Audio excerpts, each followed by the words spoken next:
Saudara-saudariku yang terkasih, teman-teman muda, adik-adik sekalian, sebelumnya saya berada atau diutus di Paroki Santo Antonius Padua, Kota Baru, Yogyakarta. Dan di saya bertemu dengan seorang bapak, juga ada OMK. Nah, berbicara tentang bapak ini, pada suatu waktu dia berkata kepada saya, "Romo, saya kalau doa itu seperti wifi. Kalau sinyal kuat, semua jalan doa pasti lancar. Tapi kalau doa saya itu buffer, maka berarti saya mengartikan Tuhan pasti lagi sibuk." Lalu saya dengan tak kalah cekatannya juga menjawab, "Pak, jangan khawatir, bukan Tuhan yang lagi sibuk, tetapi mungkin Bapak yang sibuk mencari sinyal di tempat yang salah." Pada suatu waktu yang lain ada teman-teman muda OMK begitu ya, juga dari paroki yang sama. Lalu anak muda ini, mas-mas begitu ya, usia mahasiswa gitu, dia tahu ada doa Yesuit tentang susipe atau kurang lebih begini, "Tuhan, ambillah seluruh diriku." Tentu ada masih lanjutannya panjang, tapi tolong Tuhan, jangan menyentuh pakai data internet saya. Karena ia buru-buru langsung menjawab, "Tuhan jangan terlalu ekstrem, di zaman hidup modern ini semuanya perlu pakai data, jangan diambil semuanya." Nah, ini ada prasyaratnya juga. Saya rasa kedua contoh itu relate dengan apa yang kita hidupi di Jakarta ini. Dunia yang penuh kesibukan dari hari ke hari, bahkan mungkin weekend. Juga ada banyak teknologi yang digunakan di sana, tapi barangkali di tengah berseliwerannya jaringan wifi itu kita sering kehilangan koneksi ke sumbernya. Bacaan hari ini yang Anda dengarkan tadi mau menegaskan kurang lebih itu. Bukan kesibukan, bukan kesalehan pura-pura, tetapi mencoba melihat semuanya itu dinamika kita dengan rendah hati dan kejujuran hati. Apakah dua hal itu membuat hidup kita lebih berakar pada Tuhan? Mari kita lihat dalam bacaan pertama, Sirah. Tuhan dikatakan di sana tidak memihak orang kaya dan tidak mengabaikan orang kecil. Ini barangkali teguran bagi kita dan saya, bahwa di tengah segala target ambisi, lalu kita sering meminggirkan hal-hal yang sebenarnya itu adalah cara Tuhan mau berbicara lembut pada kita.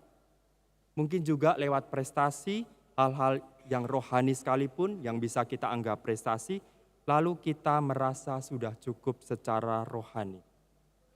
Maka lalu sindirannya dengan tegas dikatakan di sana, justru doa orang miskinlah yang menembus awan. Itu kata Sirah. Artinya doa yang tulus itu tidak butuh sinyal 5G bahkan, tapi cukup sinyal hati yang jujur. Bagaimana dengan surat Paulus kepada rekannya, sahabatnya, anak didiknya Timotius dalam bacaan kedua? Paulus ini saya bayangkan seperti sedang berada di ring tinju. Dan pada ronde yang terakhir itu dia bilang dengan napas ngos-ngosannya, "Aku telah mengakhiri pertandingan ini dengan baik." Tentu bukan pertandingan di dunia, tetapi ketika Paulus setia sampai ronde terakhir, itu yang mau ditekankan adalah kesetiaan itu. Dan Paulus sadar bahwa hidup itu seperti di ring tinju, kita harus memenangkan sesuatu, bahkan kalau perlu kita kalah dan terjengkang. Tetapi ini bukan lomba siapa yang bisa menang, tetapi siapa yang paling setia nafasnya sampai terakhir.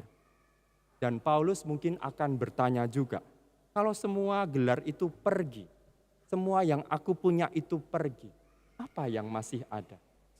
Apakah Tuhan masih ada?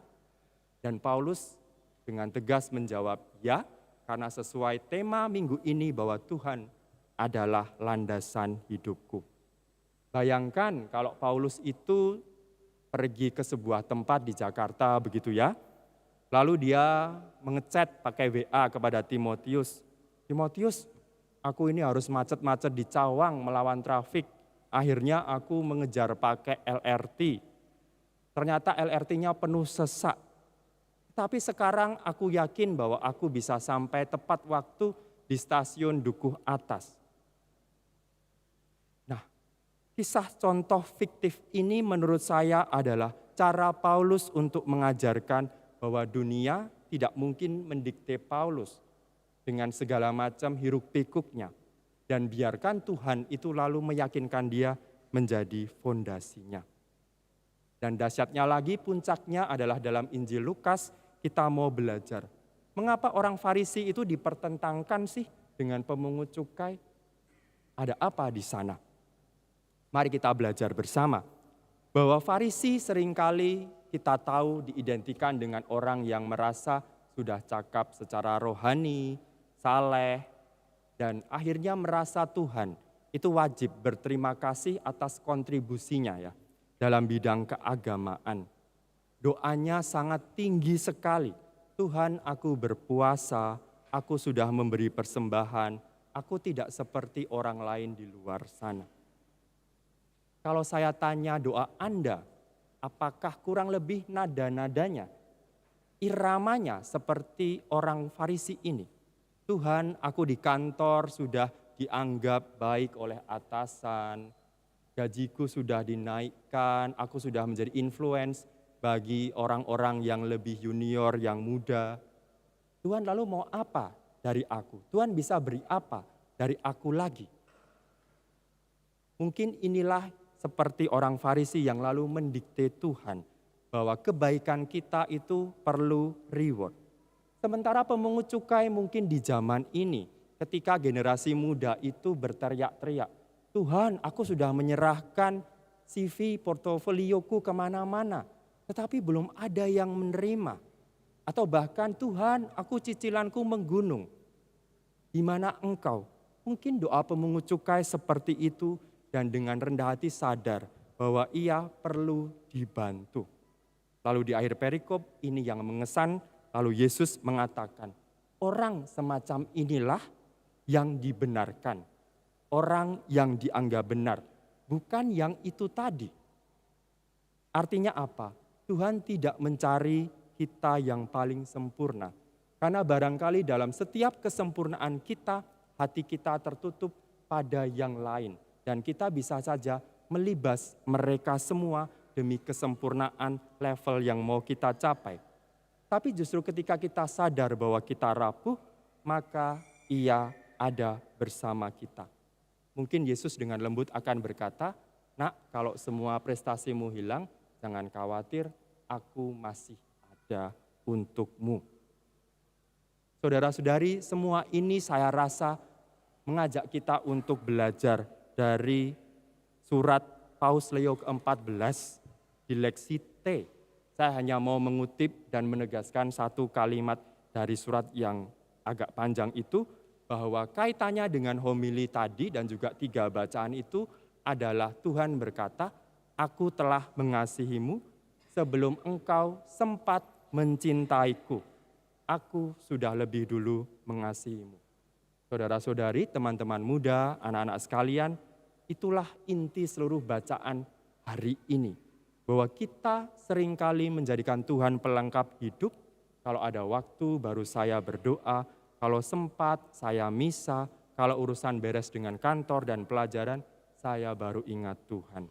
Padahal menurut surat ini, Paus Leo ke-14 berkata bahwa Tuhan itulah landasan hidup kita.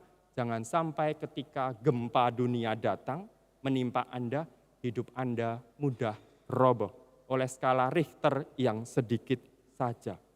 Maka saudara-saudari, saudara-saudari bagi pasutri, jadikan fondasi kesetiaan itu hidup Anda berdua. Mungkin di tengah tekanan finansial dan gaya hidup yang membombardir Anda. Jangan biarkan ponsel itu lebih sering bicara daripada pasangan Anda sendiri bicara. Bagi orang muda yang sibuk dengan mengejar ini itu, tidak ada salahnya. Justru ketika Anda mengejar semuanya itu, Anda membuktikan bahwa Tuhan sudah mengaruniakan Anda banyak hal, Tetapi jangan jadikan Tuhan itu plan B. Ketika cinta Anda, studi Anda, karir Anda, mimpi Anda gagal, lalu Tuhan yang plan B dipanggil. Tetapi jadikan Tuhan plan A. Bagi anak-anak, sekali lagi belajarlah dari pemungut cukai, datanglah kepada Tuhan dengan hati yang sederhana. Tuhan, tolong aku agar aku bisa belajar dan menjadi anak yang berbakti bagi orang tua. Maka saudara-saudari, intinya adalah bahwa hari ini Anda dipanggil untuk menjadi tentara rohani yang siap sedia menghadapi kerasnya hidup Jakarta dengan fondasi iman Anda yang kuat. Karena Tuhan sudah memberi, Tuhan sudah mencintai.